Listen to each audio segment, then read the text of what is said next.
Welcome back to my channel, The King of Halo Halo Vlogs. Babalikan ko tong nireview kong smartwatch. This is the TechLife L1.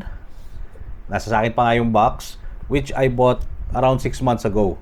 Napansin ko kasi sa YouTube Studio, marami pa rin nagko-comment sa video na to, maraming nag-a-ask ng questions, and rightfully so, kasi maganda naman siyang smartwatch. But I will give you my honest review since I've had this for 6 months. 1,999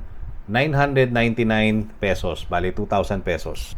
Now, puntahan natin sa Shopee kung magkano na siya ngayon. 1,579 pesos na lang sa Shopee. So if you have vouchers, makakatipid ka pa lalo. Tapos hindi ka nagagastos pupunta sa mall or what. Baka free shipping pa. Depende sa mga vouchers na meron ka. Again, we're talking about budget watch ha. So out na natin ang Samsung, out na natin yung Apple Watch. Okay, so before I get into some of the details ng mga natutunan kong bago dito sa watch na to, I'm gonna go ahead and check yung YouTube Studio and then makikita natin yung mga comments. Sorry uunahin ko lang yung mga recent comments but I will tackle all of this. Okay? Sir, anong size ng magnetic charger pins niya or may nabibili ba sa online Shopee? So, you are talking about the magnetic pins dito sa charger. Where is the charger? Ito yung magnetic pins. I don't know the size, but I went ahead, pumunta na ako sa Shopee, 207 pesos may nabibili. Okay? Meron din 150 pesos, halo-halo.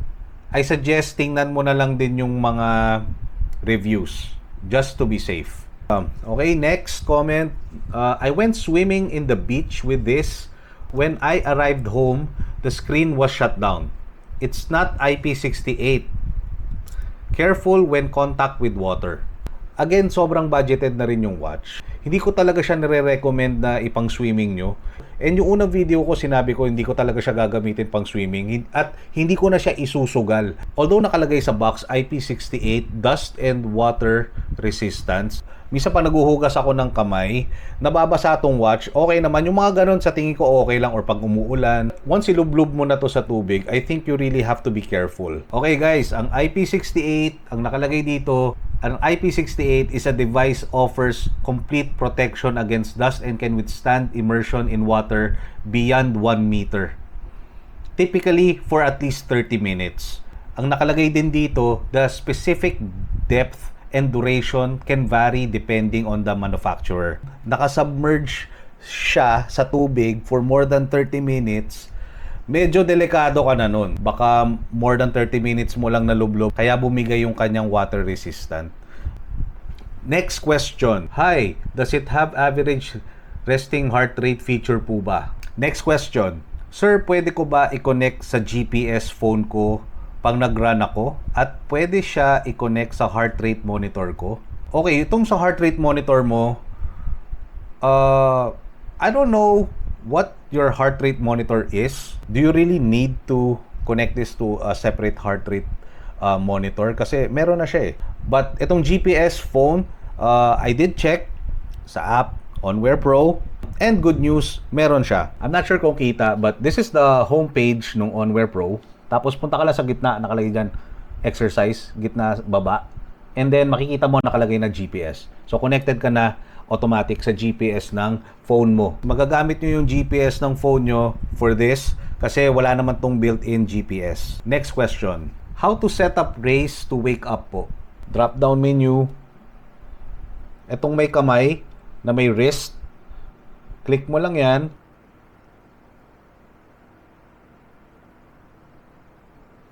Next question. Reminder lang, wag iloblob sa pool since IP86. You mean IP68.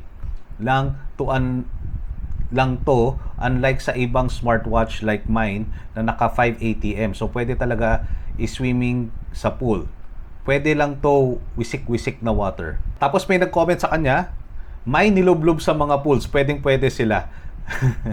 Nasa sa inyo kung gusto nyo take yung risk na iloblob siya sa pool. Okay, ito yung last comment and medyo nakakatawa.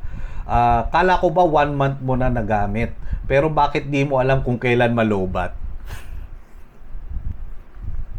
So, pang third video ko na to sa L1 smartwatch na to. And sasabihin ko lang dito sa nag-comment, Panoorin mo naman yung videos. Okay? Kasi pangatlong beses ko na sasabihin to, yung battery niya depende sa user. Okay? Parang cellphone. Parang cellphone.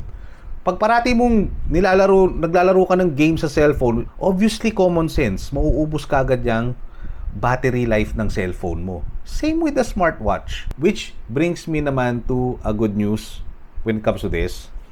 Magandang update to. Okay, sabi kasi dito sa box niya, ang charging is 120 minutes. Totoo naman yun. Misa nga wala pang 2 hours, makikita nyo 100% na. Pero please, wag nyo sundan tong instructions na nakalagay sa box. Charge nyo to at least 3 to 4 hours. Why? Kasi magdodoble yung time bago siya malobat. Okay, so ever since sina-charge ko siya ng mga 4 hours, tumatagal na talaga sa akin to ng 5 to 7 days. Pero yung standby time na nakalagay dito, medyo hindi ako convinced doon sa 15 to 30 days standby time nito. Medyo parang hindi. Meron din nag-comment before dito na masisira ba yung button? Pag pinress mo yung button, mag-on, di ba? 6 months ko na siyang gamit. Ito lang parati ko pinipindot. Hindi naman ako naka-automatic yung sa wrist. All I can say is, for 6 months, okay pa rin yung ano niya, yung button niya. From the first time I bought it, ganun pa rin yung feel niya. Marirecommend ko pa ba tong watch na to or meron akong ibang watch na pwedeng i-recommend? Yung Redmi Watch 5 Lite, AMOLED display din siya. Ngayon naka-sale sa Shopee for only 2,299 pesos. Okay? Original price parang 3,200. But it's only a flash deal. So, I'm not sure kung hanggang kailan yan. Ito mukhang okay kasi mas malaki yung battery life niya. This is 300 mAh. Ito namang Redmi nasa 470 if I'm not mistaken. So, ang isa pang watch na AMOLED display din is yung Hailu RS5 LS19. Ito naman nasa mga 1,959 to 2,409. Pero para sa 1,500 plus pesos, panalo pa rin to, guys. I'm telling you, if you're planning to buy your first smartwatch tapos nagtitipid ka, maganda pa rin siya. And wag na natin pag-usapan yung ibang watch na magaganda nga yung features pero hindi naman AMOLED display. Kasi madidisappoint kayo. Ngayon pa lang sinasabi ko na sa inyo madidisappoint kayo kung ikukumpara nyo yung AMOLED display versus yung normal LCD display. Parang Nintendo Switch lang yan. Yung version 1 LCD, version 2 LCD, tapos naglabas ng Nintendo Switch OLED. Once mag Nintendo Switch OLED ka, parang hindi ka na makabalik dun sa lumang version. Sobrang laki ng difference when it comes to screen. Lastly, gusto natin try yung calling feature niya. Again, magwo-work lang siya pag nakakonect sa phone nyo.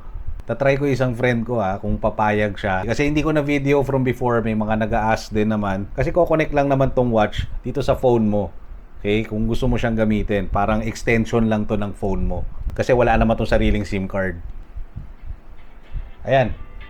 Calling na. Hello? Hello? Ay, wait. Ayan. Yan, wala kasi signal sa loob ng bahay. Alam mo, gamit ko ngayon, dude, yung etong watch. Malinaw ba yung boses ko?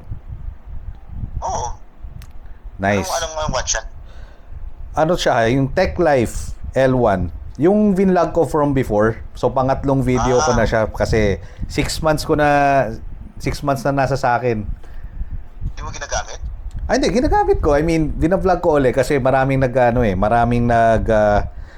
pa rin nagtatanong sa YouTube ng maraming questions. So, naka-speaker ka sa watch ngayon?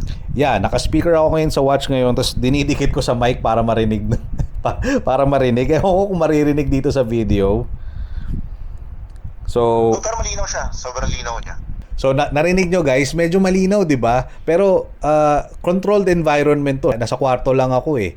Pero, sa mga malls, sa mga, kunyari, nag-commute kayo sa labas or what, I think maririnig nyo pa rin, pero medyo mahirap na. Tapos ilalapit nyo na lang siguro yung watch sa tenga nyo para marinig nyo.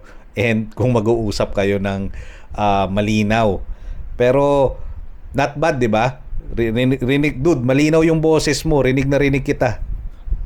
Oo, yun. Ay, Usually talaga pag mga public places kailangan mo talaga itapat sa parang ka lang sasalita sa watch mo, parang ala James Bond. Ganyan. Ayan, ala James Bond. Tama. Tapos gaganyan mo, gaganyan. Lalagay mo yung wrist mo sa tenga mo para marinig mo rin eh. Ilalagay mo yung wrist mo. Oo. Ilalagay mo talaga yung wrist mo sa bibig mo para nagsasalita ka sa phone, sa watch mo. Sa tingin ko din, lalo na pag maraming tao kasi pag malayo, ang medyo mahirap eh. Feeling ko hindi na kayo magkakaintindihan eh.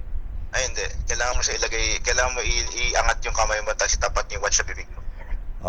O yan guys na-testing ko na. Ngayon magi-gaming na kami. Okay, if you like this honest review video, please give it a thumbs up. Malaking tulong yan sa channel ko. Also, please subscribe. You can rest assured, lahat ng mga i-review ko, walang bias. Honest reviews lang guys, para hindi naman masayang yung mga pinaghihirapan natin, yung mga kinikita nating pera from work, etc. whatever. And I'll see you on my next video. Thanks for watching.